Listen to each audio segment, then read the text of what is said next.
Creating a high-ticket coaching offer is a lot easier than you think it is. A lot of coaches tell you craft like 6 to 10 week offer that you can hand out to everyone and you will be rich. That's completely false. Today, I'm going to dive deep into how to create winning offer in this competitive marketplace. So, I highly recommend to watch it in full because that's the only way to understand each detail that stacks up winning no-brainer offer. But alright, with that being said, let's dive right in. So, how to craft a no-brainer offer as a coach in 2023. And also, I have a bonus how to deliver world-class results, world-class results for your offer, for your clients. So, with that being said, I have this quote by Seth Godin, which is marketing legend, and he said, "Don't find customers for your products, find products for your customers." So that basically means it all starts with like picking the right game. And niche and offer are like the base foundation of your whole business. So that means the wider your coaching business foundation, the better the offer, the taller you can build it, and also the higher you can scale it. We all know that when starting a business, it is crucially important to understand that building successful business is probably one of the hardest things to do, as there is so much uncertainty and so many moving parts that are able to build sustainable business that can last for multiple decades and actually includes a bit of luck, right? So the goal of this video, of this training, this masterclass, help you increase your luck of achieving the goal of building sustainable business. So it starts with, do you have insights or experience that only few have? I have noticed that when most people think of creating a business, they tend to think that what they need to do is sit down and think about these two things. First, crazy new idea that has never existed. Second, a specific market that has yet to be sold to. And they spend 100 hours, days, months, years thinking about mostly these two things and never make decision. They get stuck in analysis paralysis and never build anything. So my advice is, don't try to sit down and spend days trying to figure out what to sell or who to sell. Instead, spend 5 minutes thinking about the current knowledge that you have and your experiences. And the easiest path is to sell to industry that you are already familiar with, an industry in which you know exactly what keeps them up at night. If you already have insights about that industry that not a lot of people have, then all you will need is to build specific solution, and that means product or service that solves their problems. So the great thing about selling to market what you know very well is that is pretty easy to come up with like new mechanism to solve their problems. With the internet in 2023, you can go learn more about existing products, services, and other markets niches, and simply bring back those products, services, and tailor them to your niche. And if you're Elon Musk, then you probably don't need to copy others, but if you're not, then you have more probability of winning in this game by copying what's already been working for others. But of course, make sure to improve or else you will go out of business really quickly. The next thing is opportunity cost. Opportunity cost is the less or the benefit that could have been enjoyed if the best alternative choice was chosen. So, it is really important to understand that by picking a market and specific business model, you are making decision to leave out the whole of other opportunities. Maybe even better opportunities, right? Because you need to focus only on one specific business. So, if you decide to become a coach, right? Then realize that you're temporarily saying no to opportunities like owning e-commerce business that has insane scalability, real estate investing, crazy leverage opportunities leading to having cash flow for life. You can do that later on. Becoming a trader, being able to make millions dollars before noon, right? Before you make decision on what business you're going to focus on, make sure you look at your skill set and pick the best opportunity for you. And never settle for the opportunity that has you been sold to the most. And by that I mean, don't follow the flashiest person on the internet, like influencers and stuff like that. The person who has served you so many impressions that you think they're your friend. In a nutshell, make smart decisions, right? Look at the alternatives. Look at the price you will have to pay starting business 1 or business 2. Look at ease to achieve results and the predictability of achieving the results consistently. So let's take a look at a few things that you need to consider when making your decisions below. So price of entry. How hard it is to learn how to deliver the transformation. Many people don't take this in consideration, but if you're going to start business, you need to realize that it's never-ending process of learning, optimizing, unlearning, iterating, and stuff like that, right? It's like flywheel. You need to optimize each day, every week, every month, and so on.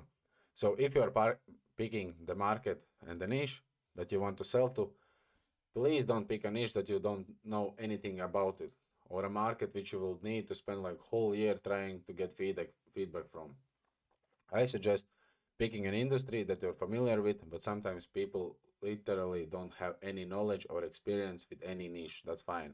So this is where it becomes important to pick a niche that you can get information about pretty quickly. And when picking your solution, product or service, like I said, don't pick a service that will make you like 5-10 years to learn, or a whole 5 months to find someone that you can outsource it to, right? And like, how much money, second thing is, how much money do you need to invest before you can make money back? The faster faster it is to make the sale, the better. That's great. That's why I love coaching business model. And you shouldn't try to build a business that requires you to invest thousands of dollars if you're just starting out. The easiest business to start nowadays are service business, coaching business, and you can start one even before you finish the training, and find someone with specific skill set that you can sell to the market, right? And how accessible is your market? So this is crucial one. I personally consider this is probably most important criteria for good business. And when I'm deciding or thinking about what new business I can start, I always focus on these ones first. So if your market isn't congregated on a specific channel like phone, Facebook, or Facebook groups, Instagram, LinkedIn, Twitter, anywhere else, it will be hard for you to sell your product or service, as you will have hard time to finding your ideal customers, right? On the other hand, if your market is gathered on the same platform in a few Facebook groups, for example, then you literally have no reason to be broke. So in any niche, market has problems. So your focus should be on finding the best niche, but on finding the niche problems that are most accessible. So the next thing is, how important is your product and how painful is the problem? You might be thinking, if you have your offer right now, I can ask you a question like, is your solution nice to have or must have, right? Please do me a favor and avoid selling anything that isn't like must have for the niche. I need this right now. I must have this service. I need this coach. I must have this coaching, right? Avoid selling products or service that businesses or your market can live and thrive without it. The only time I did suggest focusing on a nice to have offer is if you already have amazing results, amazing case studies, social proof, and you can clearly and predictably deliver the same results for each client. So in order to find I need this or I can't achieve my goals without this offer, to figure out a painful problem that your niche is having right now. So you will most likely have many different problems that a specific niche will be facing. So that shouldn't be a problem. So then your focus should be on figuring out the solution to a problem that will result in the biggest outcome. So you need to deliver asymmetrical results. We will talk about asymmetrical results later on. So basically those are like consequences. For example, for me, I am not just giving like 2 to 5 books per day, amazing offer, and grow team and stuff like that, and building your audience. That's like one benefit, right? But the consequence is like time, location, freedom. You can travel around the world. You don't need to worry about if your calendar will be empty and stuff like that, right? You can spend time with your family, your friends, and stuff like that. Those are asymmetrical results. But all right, next thing is, how is the competition? If you have every person that you know selling the same thing that you want to sell, please don't do that. I think this is pretty simple to understand, so I won't spend so much time on this one. But I want to add the fact that more competitive a certain industry is, the easier it is to get results actually. So you don't want to pick a niche that no one is in, because you will have hard time educating the whole market why your service or product is in needed. Also, I will talk about the market awareness later on. If you're just starting out, I recommend you just start. Don't lose time trying to find the blue ocean, swim in the red ocean, become a beast and shark in that ocean. Alright? So the next thing is, do they have a capital to afford your solution? This isn't as easy as it seems, because literally most people over 18 can come up with the money to pay for the things that they care about, things that they want, and so you shouldn't only want to sell to people who are full of cash. Right? With that being said, do your best to sell people with money. You will have less resistance and will have way more fun helping them to solve their problems. And they will be more grateful for your help. So the metric to focus on when trying to find out if a niche can afford your solution is how much revenue they're making and how much your solution can bring in. Even if your service or product directly doesn't directly increase the revenue, you need to figure out a way to quantify your outcome. All right, so that's really crucial. The next thing, what do you have to build in order to deliver that transformation? Will you need to build like large team to deliver your product or service? Will you need to build like really complex processes before you can deliver the transformation desired by your customers? Unless you're Elon Musk or have few thousands, hundred thousands of dollars to invest in building really complex service or products, I recommend that you focus on building something really simple and sell the heck out of it, right? Follow the principle, simple scales and fancy fails or complex fails. So some people think that having something special, something that the world has never seen, is how you become rich, but that's not true. Simple scales, like I said, when you try to build something hard to repeat and hard to deliver, you end up affecting the luck that comes with moving with speed.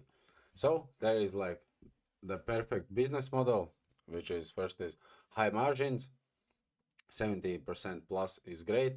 Second thing is habit forming, people keep coming back. And then is great offer and messaging, like positioning and something others can simply copy. And also, like I said, positioning is locked in. Last thing is long-term focus, and focus really on the long-term success. Here you can download or make a copy of like the market research. All right, so this document will be down below the video. You can easily go in the description, make a copy of this document and fill out the market research about your niche. All right, so the niche is most critical part of the process. If your niche is off, it doesn't matter how well you execute the rest of the process. So you want to think of your coaching or agency business as a car. The niche is the skeleton of the car. That's basically like this, the blueprint. And without the blueprint, we won't know where to place the parts. Even if our parts are the highest possible quality, the car will not function. And let me show you why. So to understand the new and the better way to do this, first we have to understand the old way of picking a niche. So the old way is like taking a baseless idea and run it. Without any proof of concept, commit to idea, embrace their own intuition, opinion, or perspective. As a matter of fact, they even let their ego get in the way. When they realize that they're wrong, they refuse to change because they're committed to being right. That's not like successful people character trait. Picking specific niche right off the bat and crossing your fingers without any actual data, supporting the niche profitability. It does work sometimes, in most cases it doesn't. So, however, this results in you wasting a lot of time to trying to make your niche work and understand the niche itself. So if the niche doesn't work, you return to square one and start again with no feedback or no data on the broader industry. So also the service delivery extremely hard because you don't understand the niche. So that's why it stacks together. So these were like the exact things I dealt with when I started my first business. So I know what I'm talking about. So I had to learn the hard way. The only way to make this model sustainable is to build your foundations right. So basically that's why I can stress this enough. I don't want to make people make these mistakes that I made. So I realized that the better way is to gain throughout understanding, like deep understanding, then make decision based on that understanding. So developing deep and throughout understanding means people's wants and needs can be only determined by asking them. Listen to what they tell themselves that you know is false in order to determine what their false beliefs are. And the next is based on their spending habits, you can determine what they are willing to buy. In the market analysis world, this is called data, data, right? And how you can gain throughout understanding of the right niche. Like I said, here will be market research doc you can use to find out. There will be included each step. The doc will be free. You will need to do any opt-ins or something like that. You can just download it and make your own research.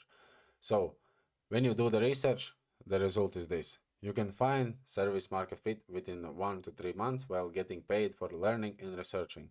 It will take you way less time to sign your first client. Sales calls become easier because you understand the specific pain points that the niche is currently struggling with, and you can precisely describe them to prospects when you're on the calls. Also, positioning you as an authority figure. So, deliver becomes streamlined because you're working with the same type of customers and solving the same problems every time. And because you're working with the same avatar every time, and service delivery will be and is streamlined. So you will produce better results for your clients, and that just keeps going like a flywheel. Because you produce better results for your clients, they collect better case studies, which help you get more clients, charge higher prices, have less churn, have more trips, and stuff like that. So, want to know how I know? Like I said, because that is precisely what happened to me when I did things in the new way. And I've seen it happen countless times with others I work with. And it will happen for you if you follow this process. So, conclusion is starting with a broad niche and dialing the niche feedback. And data leads to quicker service market fit. You don't want to waste time taking like blind guesses at the niche so you can make the rest of the process seamless. Sign better clients, get better results to get better case studies, and charge higher prices. Like the flywheel just keeps spinning in a good way.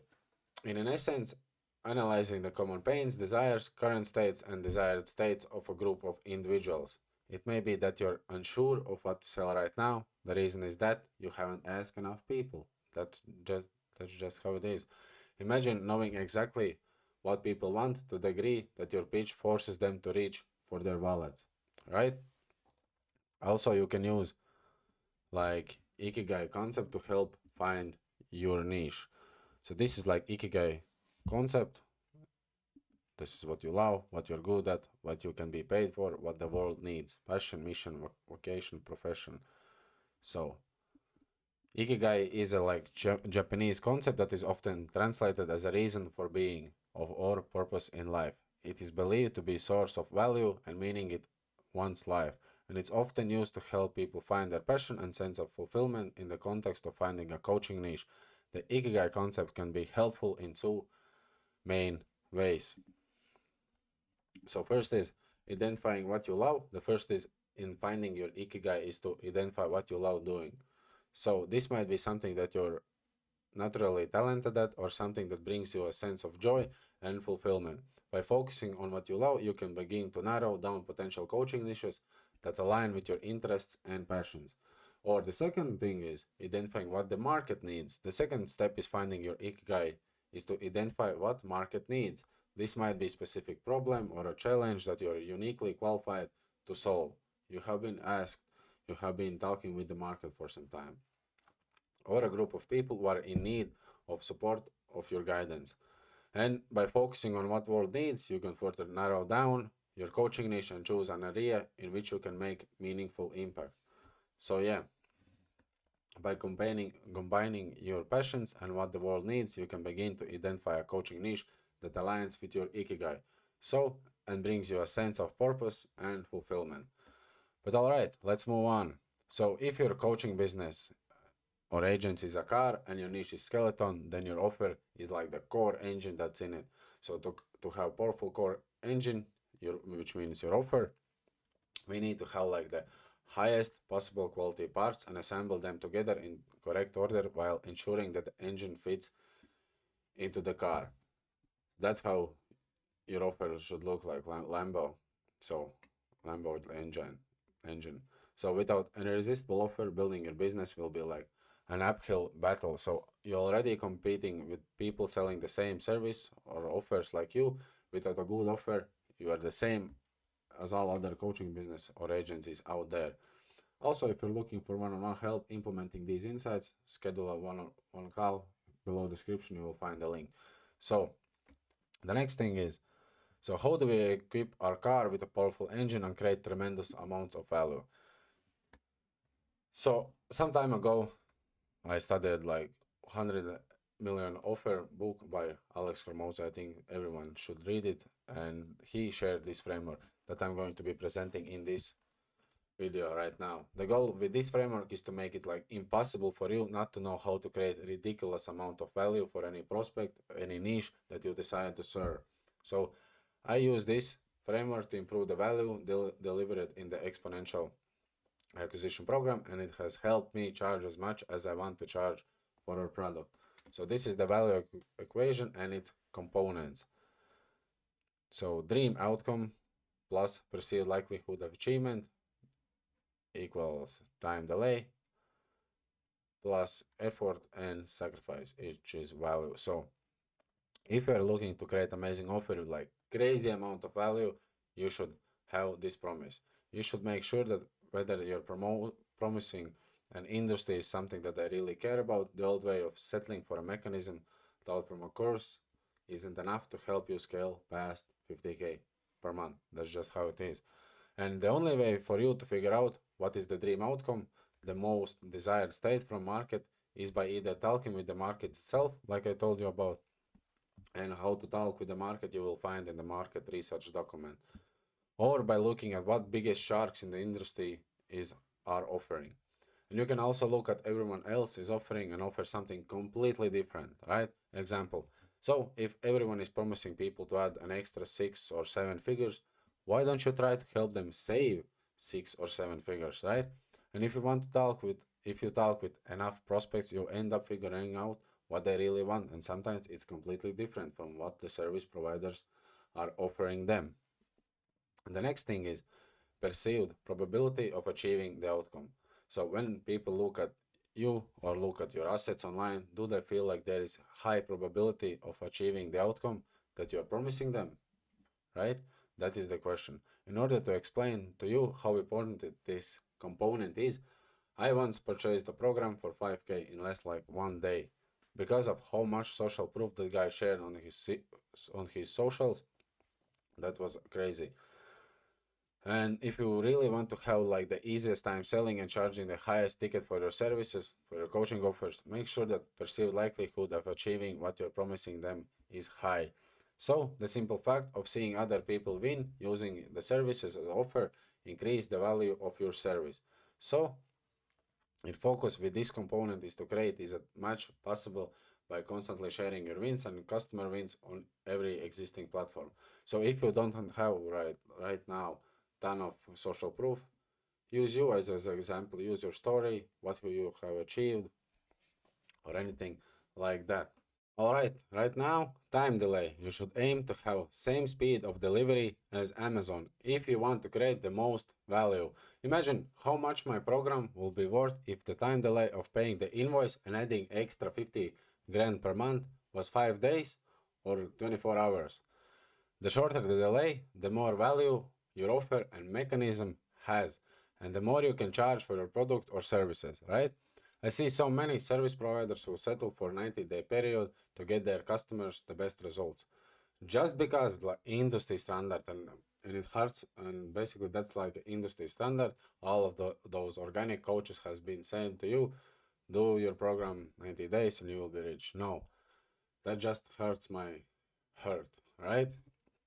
If you really want to stop being treated like commodity, start thinking, start creating efficient processes to get your customers results faster than anyone in your industry. For example, you join my program, you will get results in 7 days if you're established coach. If you're a new coach, you will get results in 14 to 21 day, right? So that's the way I'm using it. I optimize my offer. So If you can accomplish this, I can promise you that you will make more money than anyone has ever made in your niche. So, with that being said, next thing is of effort and the sacrifice. Like, how much effort and sacrifice does a customer need to make in order to achieve the desired result? Right? Excuse me. We humans are lazy and we can take the advantage of this understanding to create more value for our customers, right? So, reducing the amount of effort and the sacrifice that your customers have to make in order to achieve the outcome that you're promising them will create tremendous amount of value. Just imagine. So, this is why I recommend that for anyone who is already making over 7 figures to take over every little mechanism that needs to be in place in order to achieve the desired outcome. So don't just take care of X when it's required for X, Y, Y plus Z plus Q mechanism in order to achieve the desired outcome. So that being said, let's go back. So dream outcome, perceived likelihood of achievement, time delay, effort plus sacrifice, your high ticket value offer. All right. Excuse me for that. So then next thing is outcome hypothesis. The next thing you need to do is predict the outcome and get market response. Once you figure out your niche problems or problem, the only thing left to do is predict what your niche desired outcome will be if you solve their problem. At first, you might not know what their desired outcome is, but you will need to get feedback from the market in the sales calls, discovery calls, messenger, and things like that, or interview calls, in order to figure this out. So, you shouldn't aim to remain with the same promise or outcome that you did when you first started working in certain niche. If this is the case, you haven't evolved into the perfect promise. So here's an example of prediction of the desired outcome. Like, for example, build specific strategy to get over the anxiety attacks. So this example is for life coaches. So as an example of an outcome that has been proven to be successful, build a roadmap with checkpoints to have accountability system in place to get over anxiety attacks without spending hours meditating and reading self-help books. So that's the outcome number 2 that has been proven to be successful, right? So the next thing is pick the mechanism to use to achieve the desired result. To help your customers achieve their desired outcomes, it is essential, it's crucial, essential, and crucial that you have a clear path that you will follow. Like, please name that mechanism after you have figured it out. I suggest you giving your mechanism a name instead of saying through meditating, through I help people get over anxiety, through meditating, through or CBD methods, or through deep breathing, as it will create like curiosity in your niche, right? And you will be different from everyone else with your own mechanism, your own method, your own name. As an example of such name in a life coaching could be helping, I help or helping stressed business owners getting over the anxiety through our mind looks refresh blueprint, right? That's cool name in my opinion. So I will be curious what if I'm stressed business owner and the prospect and the person can help me get over anxiety attack. I will be curious to see what is mind looks refresh blueprint, right? So that's the point of it. And how to name the mechanism effectively. So if you don't know what the most painful problem that your market is facing, I don't care how many messages you send, how many cold emails, how many ads you put out, your conversion rates will be low and will remain low. So this is why I recommend that before you try selling people to anything, you focus on getting their feedback on your offer. You ask them about their current situation, what problems they're facing, what are they mostly worried about, what is the desired state, what are they missing in order to get to the desired state, why haven't they already found a solution to that specific problem. And once you know all of this information, you will easily know what your claim will be, right? So most people struggle with creating powerful messages because they lack niche insights, they lack understanding of what the niche is dealing with. They can't relate to the niche. And that's why before I told you at the start of the video, I told you you need everything to know that is in this document in specific order, because you need full stack. You need to know how to create powerful messaging. So because that's like your base foundation of everything of your business. So once you have found the painful problems of the niche, you will notice that they face many problems at once. So then you will have to choose what to put in your message and what to leave out. I recommend that you focus on sharing message that talks about solution that brings them asymmetric returns, just like I talked about before, asymmetrical returns.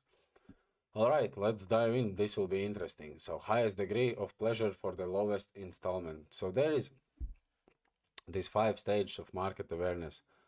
So, this is like demonstration, image, unaware, problem aware, solution aware, product aware, most aware. So, unaware, not aware of their desire or problem or won't honestly admit it. Those in stage 2, problem aware, aware that they have problem to solve, not aware of specific solution.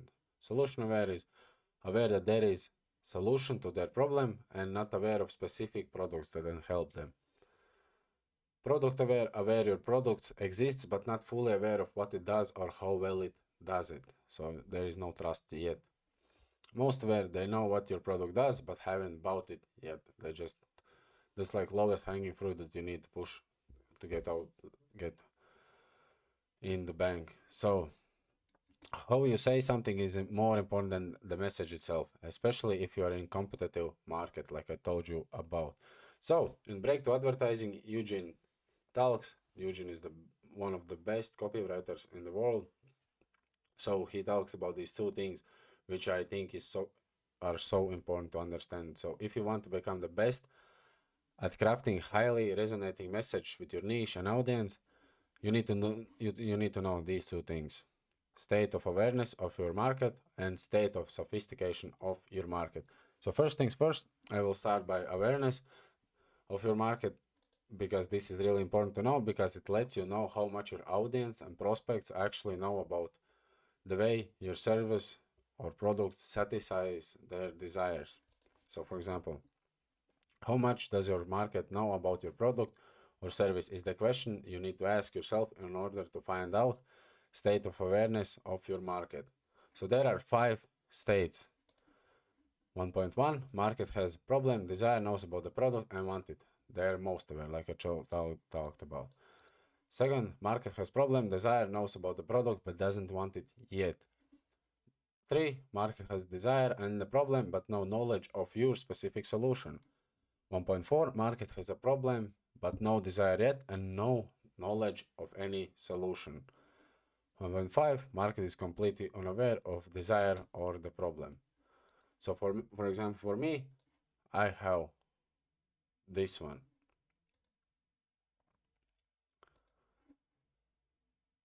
Or this one, right? So yeah, and the next thing is the state. You need to think about your product and your service. How much does your market knows about your product and service? So then the state of sophistication of your market is found by establishing how many similar service products have they been told about before, right? If you know their state of sophistication, you can craft messages that appeal to the level of information that they have, and you can make your message much more powerful. So there's also 5 different stages of sophistication. So first state is they have never received any information about such a product or service before, so you can focus on being simple, being direct, don't try to be fancy. Second state, they already heard the claim, so your focus should be the copy, the performing claim, and enlarge it on it. Drive it to the absolute limit and then only change it. The third state is they heard all the claims in all their extremes, so mere repetition won't work. Your solution to this is to introduce a completely new mechanism to deliver the same claim. So the emphasis shifts from the products or service to how it works. And performance becomes dominant and not the end result. So the next is fourth state. Your competitors are already focusing on sharing the mechanism used to deliver specific transformation. Then your focus is to elaborate and enlarge upon the successful mechanism. And the last, which is fifth state, at this state the market is hammered. They no longer believe any message, any claim. They don't even want to hear about you or your service. That's why they don't answer to your messages. So think about new mechanism. Then, to solve this problem, the emphasis shifts from the promise and the mechanism which your service or product accomplish to identification with the prospect himself. Right? That was it. You need to know what your market thinks about your product and service, and also your own opinion what the market thinks. All right, so price and value discrepancy. This will be a good one. It is common misconception that you will be able to gain more customers if you're able to offer a lower price than your competition. That's completely bullshit. Excuse me for my language, but that's not true.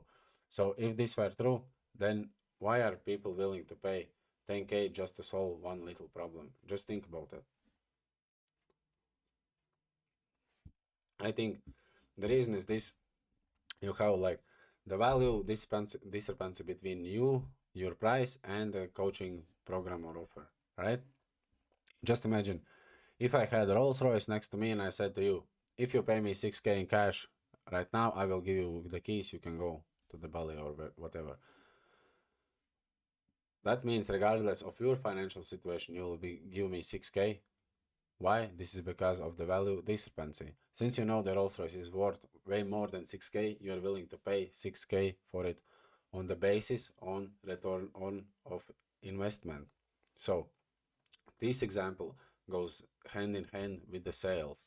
So unless your prospects can see the value discrepancy, they won't invest in you.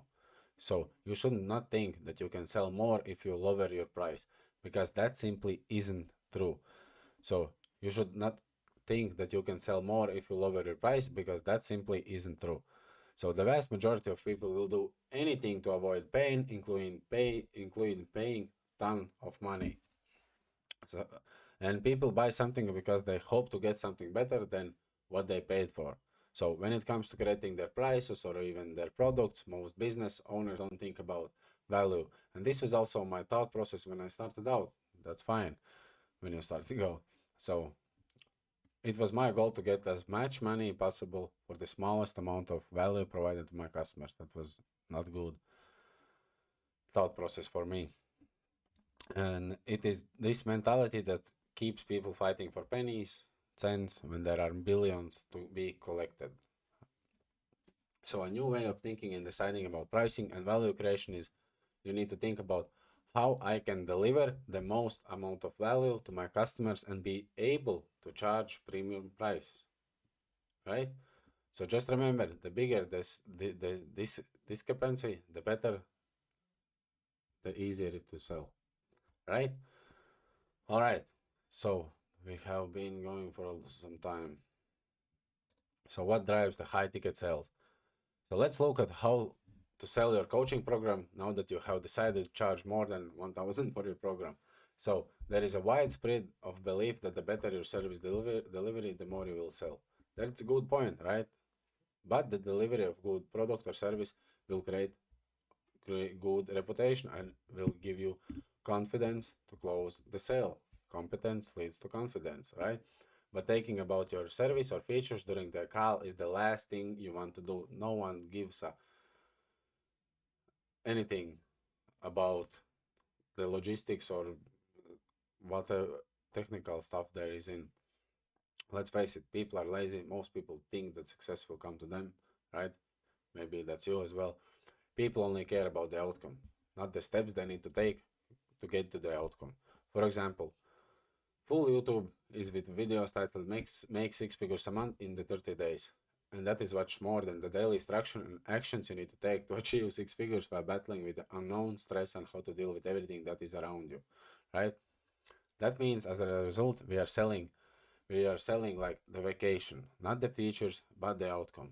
So the next thing what you need to do is, does your promising outcome meet their deepest needs, right? So you probably think, like I said, you need to sell the vacation. Current state, desired state, you with your mechanism, and desired state. Think about asymmetrical returns. Location freedom, time freedom, health, money freedom. They can spend time with the family whenever they want, and that's it. So Therefore, do not mention the modules, features, how consistent they will need to be, the daily activities, the course, how long your video materials are, or the coaching calls, because they all sound like a hard and time-consuming work to the prospect, right? You should instead talk about where they will end up, because people buy based on emotions and then justify their decisions based on the logic. So that's it. Now it's time to put everything together.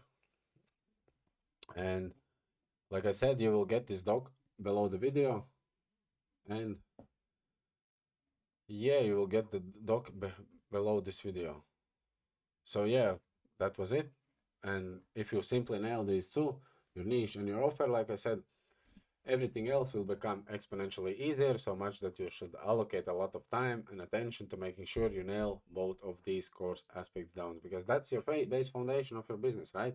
So conclusion is, when your offer matches your niche awareness, sophistication level, it will resonate better with them and they will immediately understand the value of your offer. So they also understand how it solves the most painful problem that they have in the most efficient way. And hence outreach and sales calls will be easier even with a 3 to 5 times higher pricing. So as a result, you will no be longer considered as commodity, and command higher prices make sales calls easier, work with better clients, and ultimately have a much better experience running your own business, right? And one of the screenshots is from my clients, after going through our intense offer creation sessions. And I just wanted to put it here. I want that's how you want to feel after you build your offer. You nail down your niche and the offer. You need to feel super proud of your new offer, right? And that's what you need to do after this video. You need to build your own offer and feel and test it out and feel super proud. All right. So the last thing I said, there will be bonus and how to actually deliver world-class results for your coaching business or agency business. So I have this one quote from me. The one thing that matters is client results. So you need to have backend dialed in. So you basically have referrals coming in like a clockwork, right? And now we can dive deeper into offer the delivery mechanism. So results for the clients. You want onboarding process to go smoothly, and you don't want them to experience like this buyer's remorse.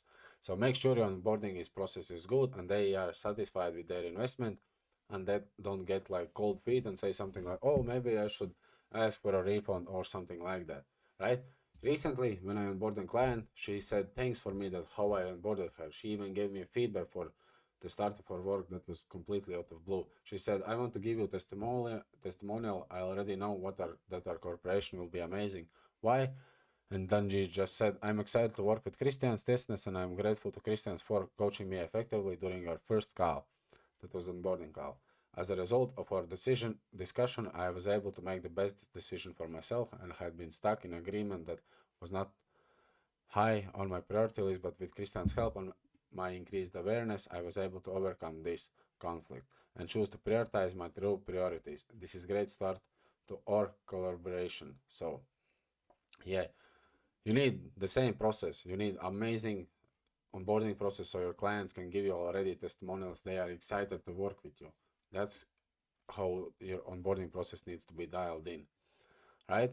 So this means the onboarding process is really good, and exactly this sets a frame for a good customer experience. So, like I said about previous section, offer delivery mechanism is the most important component of your business, and that's the foundation of your business. And yeah, how you can deliver the best customers experience for your customers at scale. That is keyword scale R. So, right? First things first, build customer success timeline. Transform all your theories into clear set of steps. If you follow it exactly, will enable your clients to succeed. So create an action items that will increase their chances of success. It isn't just like about meaningless action that makes you feel good, right? But actually achieving the goal that must be achieved that you're promising. There is a lot of thought that goes into this, and often it takes years to iterate. When you sell more, you will return to your customer success timeline in the future to make adjustments where gaps in the past, right? So this is like a draft, but can work as an example for you, so you have a bit of understanding what could success timeline look like. Then building the community, that way it removes you from the process a little bit, because now they can ask questions with other members in the community to other members that can help them solve as soon as possible. And it's also really important because it will solidify the relationship with your clients, and when the upsell offer will come in, like the ascension offer, the community part will pay off because people love the community. They want to be a part of it and they don't want to get kicked out, right? So it's really important to understand, especially with like higher level masterminds. Also, building a course or the resource hub, like the resource hub. That means it's scalable, right? That's just the simple as it sounds. So most of the time I teach the same stuff to every new client, and you probably too. So I built and still iterating, adding up to date insights, of course, like a resource hub, and spend the time once to build solid foundation. So I can now direct people to specific resource when they ask me questions or when they need my help, and tell them to watch this video and then apply it, and then get on a coaching call, and then I will fine it, tune it, and tweak it, and make sure it's done right. Instead of having dozens of coaching calls, teaching concepts, and then applying them. Now I just help them implement it, apply it, which is way better because it saves both of us time. It allows them to really fine tune and keep going back with it, and then I can actually help them apply it, which is the most important thing. As a result, they all are interconnected. So what a course does, so it's like automated team member who works like 24/7 for you, just like how video sales letter works, and like an automated sales rep that works 24/7. By building the resource hub, you're just leveraging technology. If you are interested in leverage and how you can leverage your coaching business, go to my YouTube page. I have video about how you can implement all 4 leverages in your coaching business to start scaling your business to 50 to 100k months. So back to this. By building a resource hub, you're leveraging technology to help your clients succeed. In other words, it lets you get out of the trenches a little bit and takes you out of the day-to-day tasks. So because now you have this resource that is really good and teaches them what they need to know and answers their questions, it saves you a lot of time. For example, let's say you had like 200 clients this month. You can spend all of the time on the coaching calls with them one-on-one, right? I mean, you can if you don't sleep. But it is true that you can deliver, but you will not get anywhere. For example, the next month you won't have any income, you will be burnout, or you will, because you will basically have to spend a lot of time answering all these little questions and teaching the all clients all these different things, and it's going to be total nightmare. So also it's not scalable if you don't have any resource hub in place. So in my opinion, if you're reading this, if you're listening this far, you are ready to scale already. So you need to be able to get off the trenches, right? It could look like this, something. So program can be stage 1, mental programming, hyper optimized offer, exponential marketing, sales, scaling, on coaching, right? That's simple how it looks. The next thing is coaching calls. Coaching calls are great as well for reinforcing the community and helping them apply and implement the course, the material too, right? So if somebody comes with me with a question that could be answered in the course, I will point them to it because I made it for a reason, not that I am lazy. I made it so that we don't waste any time because we're all busy entrepreneurs and you don't need attention, you need action, you need implementation, what you already learned. So, and I will help you with that. Making that distinction with your clients also is really important. That is like you need to set boundaries with your clients. As all of that leads to the result, the goal here is to get the best results in the world, and that's like your guiding principle, your guiding KPI. Client results are the best KPI. So that's what you want the most. Honestly, you can make bunch of sales and flex your Stripe account on social media and attract customers short term, but if your results stink and your clients hate you, you won't last long in this game. So my conclusion is do it the hard way and build incredible world-class product as you go with the clients, and then results will come, right? So the next thing is you probably have already results. What to do? So what to do when you have gained great results for yourself, for your clients, and this is what you can do. Pump these results all the way up to the funnel. I have the video about the marketing and unlimited clients. There is the complete funnel, how you can get like a flywheel with unlimited clients and referrals. So pump these results all the way up to the funnel through case studies and use that marketing strategy to attract even more people, right? The more people you send through here with your awesome customer experience, the more results you get, and then you pump them right back in again. So that's just like a flywheel. That's why it's a compounding, right? Though that's why it's exponential growth curve instead of just like straight line. So you get more results the more people you attract because they want to get those results too. So having all of this is extremely important. It is like it's the client results that form the foundation of profitable long-term business, and without them, none of this matters. None of everything matters. And that's how you can test your delivery mechanism, tweak it over time, and the better it gets, the more clients you get, and the better the client results, the more case studies you get. Then you just dump all of those case studies back into your marketing so you can get more clients, and then you dump the cash you make back into ads to get more traffic, more followers, more leads, and more customers. Just imagine, it just spirals out of control in a good way. So that was it. So that's it, guys. I hope you enjoyed this. Pretty long, I think. So if you got any questions, if you like, by the way, make sure you subscribe as well. And like, and because I make and I feel and I will continue to make bangers for you. So, but nonetheless, if you got any questions or if you want to follow the journey a little more closely, as well as make sure you follow me on Instagram at Christian's Refs and let me know if you have any questions there. And if you need help implement this in your coaching or agency business, down below will be link to book a call with me, just friendly conversation, how you can improve your business, where is the gaps, and what you need to improve. But nonetheless, hope you enjoyed, and I will see you guys in the next video. Bye.